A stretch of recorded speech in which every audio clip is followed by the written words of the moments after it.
Hello students, this is Dr. Vijay Zuar. Welcome to Anand Tutorials once again. तो आज भी हम इस लेक्चर में जेई के कुछ न्यूमेरिकल्स देखने वाले कैनेमेटिक्स के। तो ये सारे के सारे PYQs है। So let us start. The first numerical, water drop water drops fall at a regular interval from the tap 5 meter above the ground level. The third drop is leaving the tap at an instant when the first drop touches the ground. How far above the ground is second drop at that instant? तो सबसे पहले हम इसको convert कर लेते हैं diagram में। चलो, हमारे पास एक टैप है और इसका जो हाइट है ये कितना है 5 meters. This is given to us 5 meter height है। कंडीशन क्या दी गई है वो देखिए। यहाँ पे बताया गया है कि a third drop is leaving the tap at an instant when the first drop touches the ground. तो यहाँ पे ओवरऑल 3 ड्रॉप्स के बारे में बात की है। ये है आपका first drop, this is first, और ये थर्ड ड्रॉप है, दिस इज थर्ड, और इन बिटवीन कोई तो भी सेकेंड ड्रॉप यहाँ पे आपको मिलेगा। तो कहना ये है कि ये रेगुलर इंटरवल में आते हैं। रेगुलर इंटरवल में मतलब क्या है कि इन दोनों के बीच में टाइम इंटरवल रहेगा t0, इन दोनों के बीच में रहेगा टाइम t0, सेम रहेगा ये time interval. So let us से कि इन सब के लिए टोटल टाइम लगता है t। अगर ये टोटल टाइम t लगता है तो अब हम लोग इक्वेशन इसके लिए लिखेंगे h is equal to ut plus half gt square. ये इक्वेशन लिखना पड़ेगा इस पर्टिकुलर ड्रॉप के लिए। तो h कितना है, h is already given to us as 5 meter. u कितना है, क्योंकि ये फ्री फॉल है तो फ्री फॉल होने के कारण इसका इनिशियल वेलोसिटी हो जाएगी 0, ये आएगा हाफ। g का वैल्यू कितना दिया है 10 इंटू टी स्क्वायर ऐसे, तो ये क्या आ जाएगा 5। तो 5 divided by 5 is equal to T square, therefore t is equal to 1 second. तो किसी भी ड्रॉप को यहां से लेके यहां तक ट्रेवल होने के लिए लगता है 1 सेकंड का टाइम। अभी आप देख रहे हैं कि इस 1 सेकंड के टाइम में मतलब t is equal to 2t0, 2 intervals आते हैं, तो ये एक एक इंटरवल कितने का रहेगा, this is equal to 1 two t0, so t0 is equal to 1/2, इतने सेकंड का एक इंटरवल रहेगा। अब देखते हैं हम लोग कि ये जो ड्रॉप यहां से निकला उसको यहां तक आने के लिए कितना टाइम लगेगा। Let this distance be h dash, ये छोटा सा डिस्टेंस h डैश रहेगा। तो इस h डैश के लिए क्या करना पड़ेगा हमको, फिर से ut plus half gt square.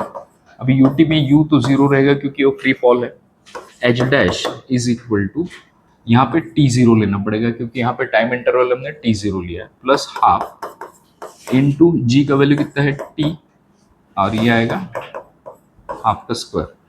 तो h डैश का वैल्यू क्या आएगा, हाफ इंटू 10 इंटू ये आएगा 1/4, ये आएगा 5 divided by 4 is equal to 1.25 meters. पर इसने डिस्टेंस कहाँ से पूछा है, how far above the ground. How far above the ground मतलब यहाँ से हमको डिस्टेंस कैलकुलेट करने का। ये तो खैर हमारा डिस्टेंस आ गया 1.25 मीटर्स, तो हमको यहाँ से डिस्टेंस निकालना है। ये आएगा h माइनस 1.25 मीटर्स। सो ये आएगा above the ground,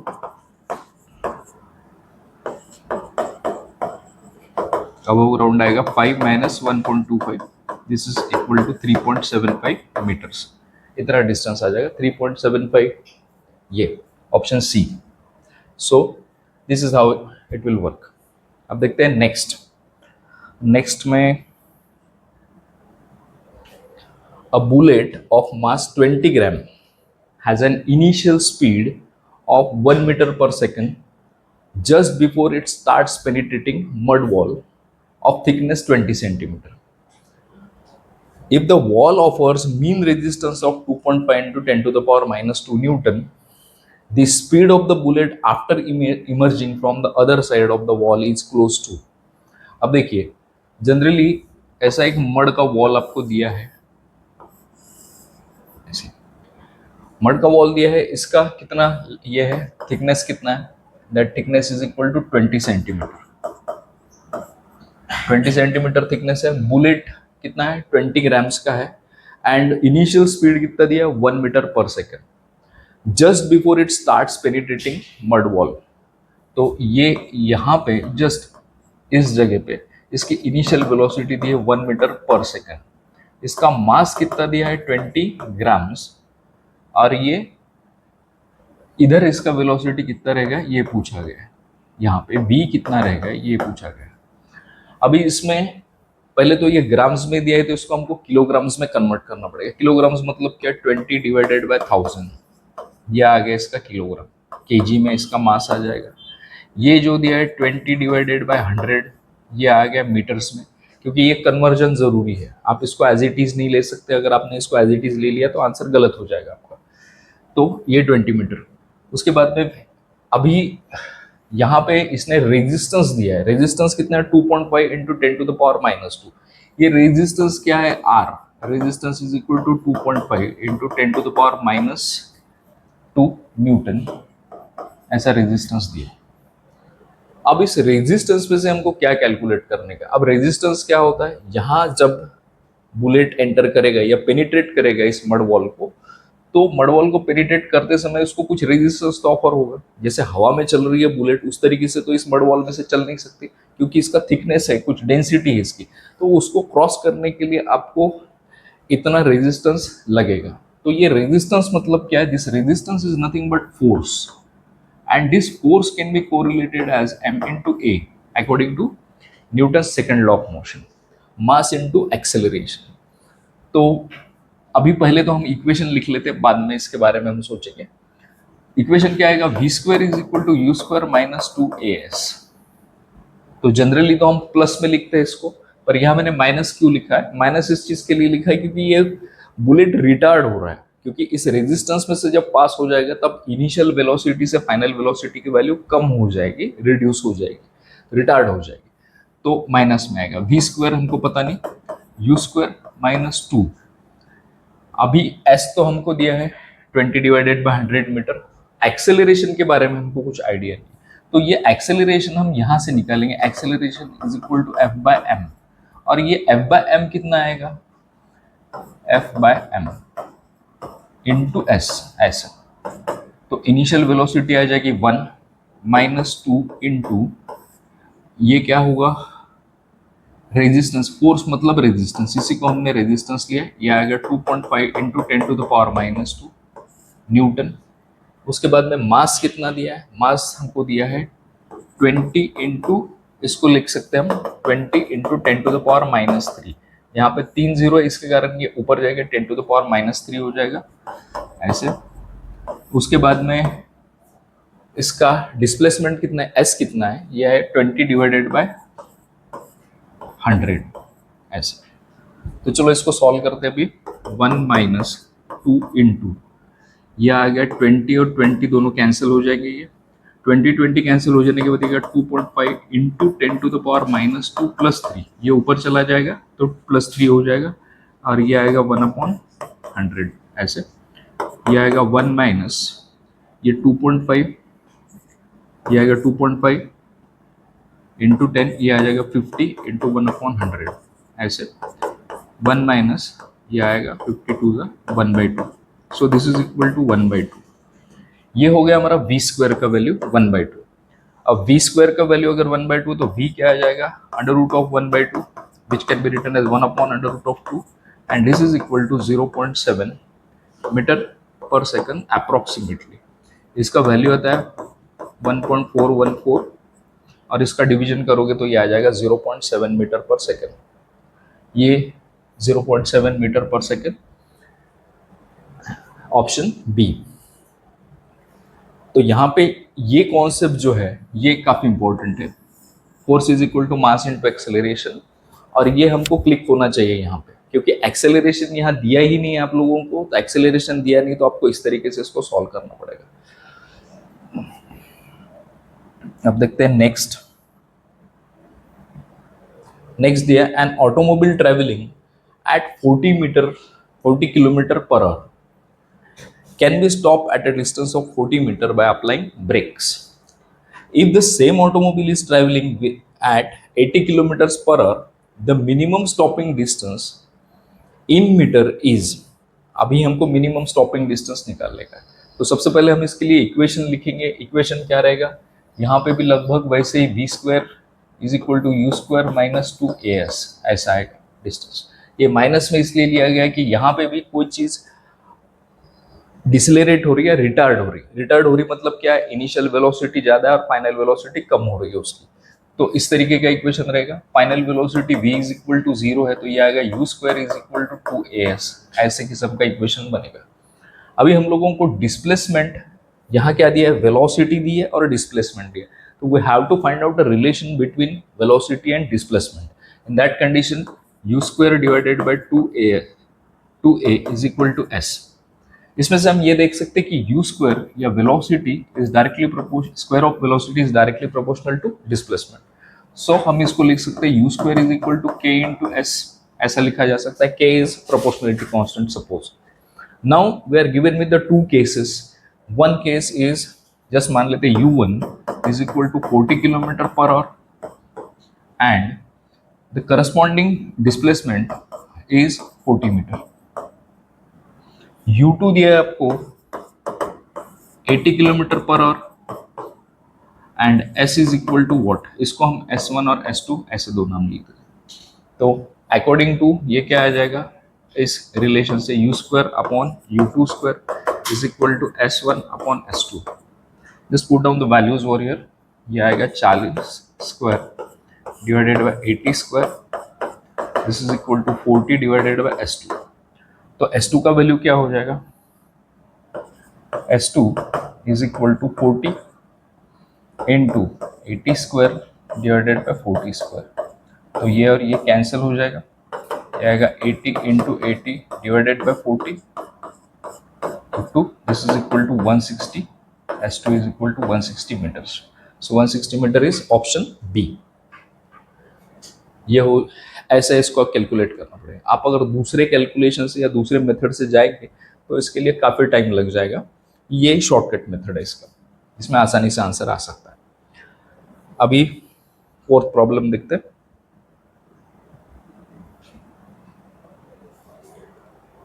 A ball is thrown vertically up with the initial velocity of 150 meter per second. The ratio of the velocities after 3 seconds and 5 seconds is x plus 1 divided by x. The value of x is. अब देखिए यहाँ पे सिर्फ answer नहीं पूछा, बहुत सारे लोग क्या कर लेंगे, रेशियो वगैरह फाइंड आउट कर लेंगे और एज इट इज आंसर ढूंढने की कोशिश करेंगे, तो वो गलत हो सकता है। यहाँ पे एक पर्टिकुलर एक्सप्रेशन दिया है जिसमें कि x की वैल्यू आपको फाइंड आउट करनी है, तो प्रॉब्लम पूरा बराबर पढ़ लेना जरूरी होता है पहले। A ball is thrown vertically up with a velocity of 150 metre per second. Ball यहाँ से ऊपर की ओर फेंका जा रहा है, थ्रो किया जा रहा है, तो इसकी इनिशियल वेलोसिटी क्या हो जाएगी, u is equal to u is equal to ये दिया आपको 150 metre per second.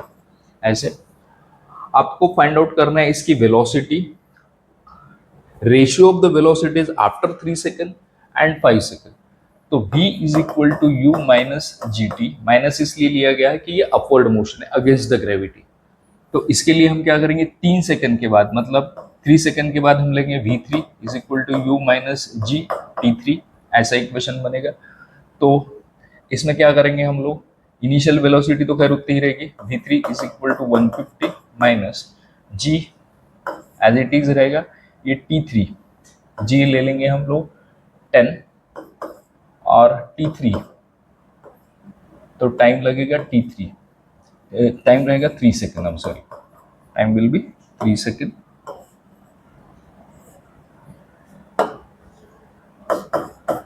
n into 3। और अब कहा गया कि 5 सेकंड के बाद की वेलोसिटी, तो 5 सेकंड के बाद की वेलोसिटी हम लेंगे 5, इनिशियल वेलोसिटी उतनी ही रहेगी, g उतना ही रहेगा और यहाँ पे सिर्फ 5 सेकंड हो जाएगा। ये आएगा 150 minus 50, this is equal to 100 और ये क्या हो जाएगा 150 माइनस 30, ये आ जाएगा 120 मीटर पर सेकंड वेलोसिटी से। अब इन दोनों का रेशियो हमको लेने का है, कौन सा, v3 by v5 and this is equal to, ये दिया आपको v3 कितना है 120 और ये है 100, this is equal to x plus 1 divided by x। इसको रिड्यूस कर दीजिए, ये आएगा 2 5 2 6, तो ये आएगा 6/5 is equal to X plus 1 divided by X. अब इसको सॉल्व करने की जरूरत नहीं है, आपको दिख रहा है X is equal to 5 straight away, तो एक्स का वैल्यू आ जाएगा 5। एक्स का वैल्यू 5 मतलब यहाँ पे ये पूछा है variable X is equal to 5, तो ऑप्शन नंबर बी ऐसा आ जाएगा। अब है last sum. NCC parade is going at uniform speed of 9 kilometer per hour under a mango tree on which a monkey is sitting at a height of 19.6 meter. At any particular instant, monkey drops a mango. A cadet will receive the mango whose distance from the tree at a time of drop is। यहाँ पे g का value आपको 9.8 metre पर second square specially provide किया गया है, तो आपको ये इतना ही लेना पड़ेगा, आप उसको 10 नहीं लेंगे। अगर वो बताया गया है आपको कितना लेना है वैल्यू, तो उतना ही लेना पड़ेगा आपको। अब देखो इसका थोड़ा सा डायग्राम बना लेते हैं हम लोग। ये ट्री है ऐसे, इस ट्री पे एक मंकी बैठा हुआ है, हाइट कितना है इसका 19.6 meter, somewhere here the monkey is sitting, so this distance is 19.6 meter. अब उसके बाद क्या कहना है इसका कि at a particular NCC parade is going at a uniform speed of 9 kilometer per hour. तो चलो मान लो ये कैडेट है एनसीसी का जो यहाँ से परेड करते हुए इधर जा रहा है, यहाँ पे मंकी बैठा हुआ है और ये मैंगो ड्रॉप करेगा ऊपर से। तो इसका कहना है कि कितने डिस्टेंस पे ये कैडेट रहेगा सो दैट ये ड्रॉप करने के बाद मैंगो बराबर इसके हाथ में आ जाएगा। तो ये डिस्टेंस लेटेस्ट से हम एक्स ले लेते, एक्स मीटर्स ले लेते। तो अभी पहले क्या करना पड़ेगा, पहले तो इसके लिए टाइम फाइंड आउट करना पड़ेगा कि हमको टाइम कितना लगेगा इसको यहाँ तक आने के लिए। तो ड्रॉप कर रहा है मैंगो, अगर ड्रॉप हो रहा है यहाँ से, तो इनिशियल वेलोसिटी मैंगो की क्या होनी चाहिए, u इज इक्वल टू 0। तो ये आएगा h is equal to ut plus half gt square. अब यहाँ पे प्लस इसलिए लिया गया क्योंकि the motion is under influence of gravity, तो ये हो जाएगा G H is equal to half G T square. अब यह हाफ जी टी स्क्वायर मतलब यह आएगा 19.6, हाफ यह आएगा 9.81 इंटू टी स्क्वायर। तो कैसे आएगा ये 2 into 19.6 divided by 9.81 is equal to T square. So इसको क्या लिखेंगे हम, t is equal to under root of आएगा 2 इंटू 19.6 डिवाइडेड बाई 9.81, यह आएगा 2 into 2, this is equal to under root of 4, under root of 4। So T is equal to 2 second, इतना time लगेगा 2 second. यहाँ से यहाँ तक आने के लिए 2 सेकेंड लगते हैं, तो यहाँ से यहाँ आने के लिए 2 सेकेंड लगते हैं, तो हम लोगों को ये डिस्टेंस फाइंड आउट करना पड़ेगा कि ये 2 सेकेंड में कहाँ तक आएगा कैडेट। कैडेट का स्पीड कितना है 9 किलोमीटर पर आवर, इसका स्पीड है 9 किलोमीटर पर आवर। तो सबसे पहले हमको 9 किलोमीटर पर आवर को कन्वर्ट करना पड़ेगा किस चीज़ में, मीटर पर सेकेंड में। तो चलो पहले इसको कन्वर्ट कर लेते। वेलोसिटी जो या स्पीड जो दिया इसका 9 किलोमीटर पर आवर दिया, 9 किलोमीटर पर आवर। इसको अगर हमको कन्वर्ट करना है इसमें मीटर पर सेकेंड में, तो ये आएगा 9000 डिवाइडेड बाय एक आवर में कितने सेकंड होते हैं 3600, 3600, ये और ये कट जाएगा, ये 18 टू जा और 18 5 जा, ये आएगा 5/2। सो v इज इक्वल टू 2.5, ये आ गया 2.5, वेलोसिटी आ गया 2.5 मीटर पर सेकेंड। अब इसको टाइम कितना लग रहा है, इसको टाइम लग रहा है 2 सेकेंड। तो ये जो x है वो x कैसे निकालेंगे हम लोग, x is equal to velocity into time. तो वेलोसिटी अपना 2.5 या फिर स्पीड इंटू टाइम, तो ये आएगा 2, this is equal to 5 meter. तो x is equal to 5 meter. तो जो कैडेट इस पेड़ से 5 मीटर के दूरी पे होगा तो उस कैडेट के हाथ में ये बराबर आम आ जाएगा। तो कैडेट का स्पीड है इतना, मतलब यहाँ से मंकी ड्रॉप करेगा, जैसे मंकी ड्रॉप कर रहा है मैंगो, तो ये अगर 5 मीटर पे कोई कैडेट खड़ा है तो वो 9 किलोमीटर पर आवर स्पीड के मार्चिंग स्पीड से यहाँ तक आएगा और बराबर वो मैंगो कैच कर लेगा। So your option is 5 meter, answer is 5 meter. So this is option A. अब इसमें एक इम्पोर्टेंट बात ऐसी है कि इसमें 9 किलोमीटर पर आवर की स्पीड हमने डिस्कस की थी, और इसमें ऑटोमोबाइल में भी किलोमीटर पर आवर की स्पीड में किलोमीटर पर आवर हमने डिस्कस किया था, बट यहाँ पे हमने उसको कन्वर्ट नहीं किया था। अब कन्वर्ट क्यों नहीं किया था? क्योंकि हमने यहाँ पे रेशियो लिए थे, तो रेशियो में कोई डिफरेंस नहीं होता कन्वर्जन फैक्टर का, इसके कारण रेशियो में आप लोगों को उसको कन्वर्ट करने की ज़रूरत नहीं पड़ेगी।